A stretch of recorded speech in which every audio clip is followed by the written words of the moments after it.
et la cession des terrains, donc au mieux pour leurs intérêts à eux. Donc ce cabinet était chargé notamment dans l'ordre de mission, de s'occuper des problèmes sociaux. Donc fiscaux, je pense qu'ils s'en sont très bien occupés. Les problèmes sociaux, apparemment, ça a dû passer à la trappe. Il y a une offre accompagnée dans ces documents, une offre d'une grande banque française pour un montant de 42 millions d'euros sur ces terrains.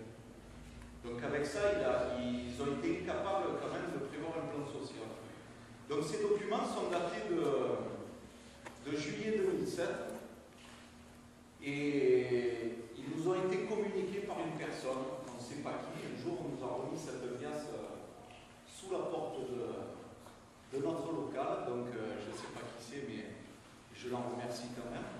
Et donc, dès que nous avons été en possession de ces documents, nous avons demandé à notre direction si elle souhaitait cesser l'activité. Alors, on a fait les naïfs. Si elle avait prévu de faire un plan social.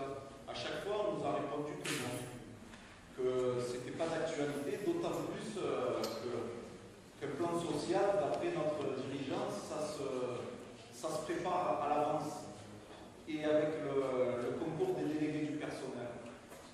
Donc, on nous a toujours menti. Nous avions alerté il y a plus de 2 ans la direction sur les décisions de gestion qu'elle prenait qui nous paraissaient à nous incohérentes avec une volonté de pérenniser cette entreprise.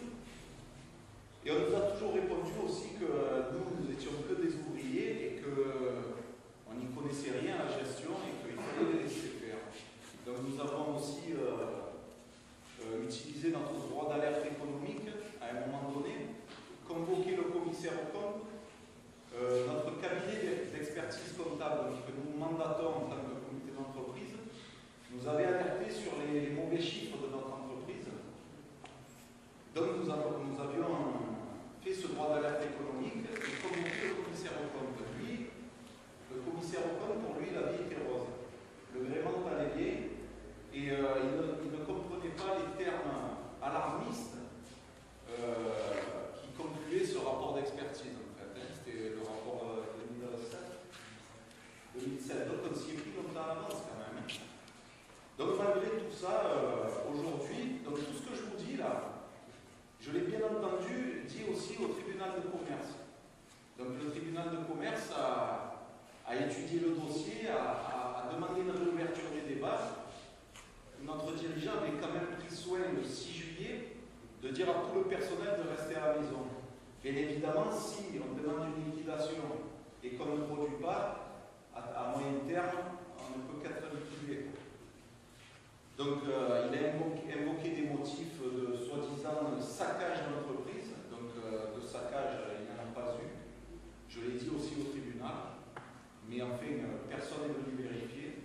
Nous avons demandé une expertise comptable sur les comptes depuis janvier jusqu'à la cessation, à la déclaration de cessation des paiements. Donc cette expertise n'a pas eu lieu.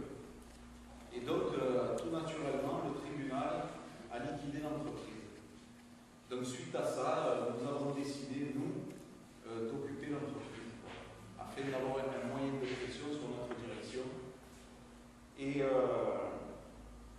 ma foi, ça ne fonctionne pas encore.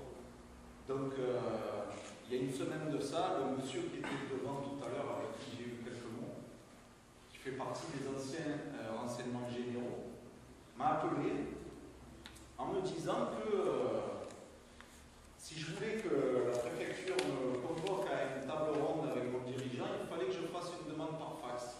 C'était la procédure officielle. Donc nous l'avons faite vendredi dernier. La préfecture n'a même pas daigné nous dire si elle avait reçu le fax. Donc on savait que pendant le week-end, de toute façon, il n'y aurait rien. Le lundi, on s'attendait à ce que les téléphones fument. Non, ça n'a pas fumé, non. Et donc j'ai rappelé cette personne des renseignements généraux, ex-renseignements généraux, qui m'a dit envoyez-moi le fax à moi et je transmettrai. Alors il m'a donné un numéro de fax erroné. m'a dit que son collègue du vendredi n'était pas au courant des démarches. Bon, enfin, on nous balade depuis qu'on a occupé l'usine, on est baladé par tout le monde. Le mandataire judiciaire s'était engagé, lui, à payer les salaires mardi dernier. Il devait avoir une somme d'argent qui devait être virée. Donc à l'heure actuelle, aucun salaire n'est payé. Il a par contre, lui, des coups de fil de la préfecture qui lui disent quand est-ce que ça va cesser. Donc, oui, exactement. Moi, je ne peux pas le dire ça. Je le pense.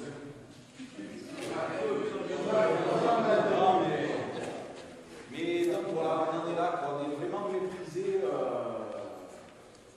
non considéré, on est des moins que rien, quoi. On était juste bon à leur apporter leur valeur ajoutée, quoi, hein, sur leur matière première, et puis basta, hein, le reste, on n'en a plus rien à foutre.